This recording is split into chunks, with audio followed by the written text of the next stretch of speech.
CPIM നേതൃത്വത്തിന്റെ അനുനയത്തിന് വഴങ്ങാതെ G Sudhakaran party അംഗത്വം പുതുക്കാതെ മൗനം തുടരുകയാണ്.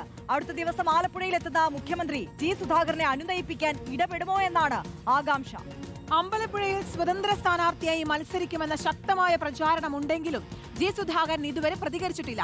TV പ്രസാദ് നൽകും വിശദാംശങ്ങൾ. പ്രസാദ്, ജി സുധാകരന് പരിഭവമുണ്ട്, അത് പരിഹരിക്കുമെന്നാണ് കഴിഞ്ഞ ദിവസങ്ങളിലൊക്കെ മുതിർന്ന CPIM നേതാക്കൾ പറഞ്ഞിരുന്നത്. പക്ഷേ മൗനം അത് തുടരുകയാണ്.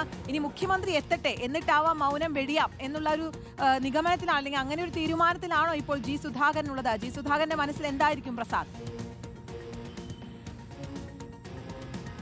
കീർത്തന, ആര്യ, CPIMന്റെ സ്ഥാനാർത്ഥി പട്ടിക ജി സുധാകരൻ കാത്തിരിക്കുന്നു എന്ന് വേണം ഒരുപക്ഷെ കരുതാൻ. എന്തായാലും ഇതിലൊരു തീരുമാനം ഉണ്ടാകണമെങ്കിൽ 2-3 ദിവസം കൂടി എന്തായാലും കാത്തിരിക്കേണ്ടി വരും എന്നുള്ളതാണ്. CPIMന്റെ സ്ഥാനാർത്ഥി പട്ടിക വന്നു കഴിഞ്ഞാൽ അമ്പലപ്പുഴയിൽ സ്വതന്ത്രനായി മത്സരിക്കാനുള്ള ഒരു സാധ്യത അത് തള്ളാൻ കഴിയില്ല. അതിന് UDF നേതൃത്വത്തിന്റെ പിന്തുണയുമുണ്ട് എന്നാണ് മനസ്സിലാക്കുന്നത്. പക്ഷേ അതിലൊരു അന്തിമ തീരുമാനമായിട്ടില്ല. ഏറ്റവും അവസാനത്തെ സാഹചര്യം പാർട്ടി അംഗത്വം പുതുക്കിയില്ല എന്നുള്ളതാണ്. പുതുക്കാതിരിക്കാനുള്ള കാരണമായി അന്ന് പറഞ്ഞത് MV ഗോവിന്ദൻ വാർത്താ സമ്മേളനത്തിലൂടെ തന്നെ പരിഹസിച്ചു, പുച്ഛിച്ചു എന്നുള്ളതായിരുന്നു. കളിയാക്കിക്കൊണ്ട് ചിരിച്ചു എന്നുള്ളതായിരുന്നു പ്രധാനമായും അന്ന് പറഞ്ഞത്. നമുക്കറിയാവുന്നതുപോലെ കഴിഞ്ഞ കുറച്ച് നാളുകളായി ജി സുധാകരൻ CPIMുമായി ഇടഞ്ഞു നിൽക്കുകയാണ്. ആലപ്പുഴയിലെ സൈബർ സേന ജി സുധാകരനെ വളഞ്ഞിട്ട് ആക്രമിക്കുമ്പോഴും അവിടെ നിന്ന് വേണ്ടത്ര പിന്തുണ ഉണ്ടായിരുന്നില്ല എന്ന വിമർശനം പരസ്യമായി തന്നെ പലപ്പോഴും ജി സുധാകരൻ പറഞ്ഞിട്ടുള്ളതുമാണ്. പക്ഷേ ഇതൊരു തെരഞ്ഞെടുപ്പ് കാലമാണ്. ആലപ്പുഴയെ സംബന്ധിച്ചിടത്തോളം ആലപ്പുഴയിലെ ഏറ്റവും മുതിർന്ന കമ്മ്യൂണിസ്റ്റ് നേതാവ് ആരാണ് എന്ന് ചോദിച്ചാൽ അത് ജി സുധാകരൻ തന്നെയാണ്.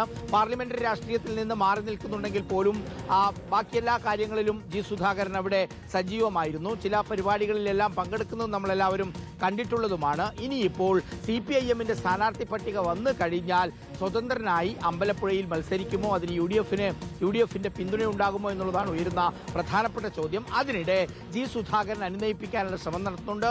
മുഖ്യമന്ത്രി വിളിച്ചേക്കും, കാണാനുള്ള സാധ്യത അറിയില്ല. പക്ഷേ CPIMലെ ഏറ്റവും അടുത്ത സുഹൃത്ത് ജി സുധാകരന്റെ MA ബേബിയാണ്. MA ബേബി സംസാരിച്ചാൽ ആ വിഷയത്തിൽ പരിഹാരം ഉണ്ടാക്കാൻ കഴിയും എന്നാണ് CPIM നേതൃത്വത്തിന്റെ കണക്കുകൂട്ടൽ. എന്തായാലും ജി സുധാകരന്റെ കാര്യത്തിൽ ത്രിശങ്കുവിലാണ് പാർട്ടി. ആര്യ, കീർത്തന. ശരി, എന്തായാലും മൗനം തുടരുകയാണ് ജി സുധാകരൻ. സ്ഥാനാർത്ഥി പട്ടിക വരട്ടെ, അതിനുശേഷമായിരിക്കും ഒരുപക്ഷെ ജി സുധാകരൻ മൗനം വെടിയുന്നത്. TV പ്രസാദാണ് വിശദമായ വിവരങ്ങൾ നൽകി.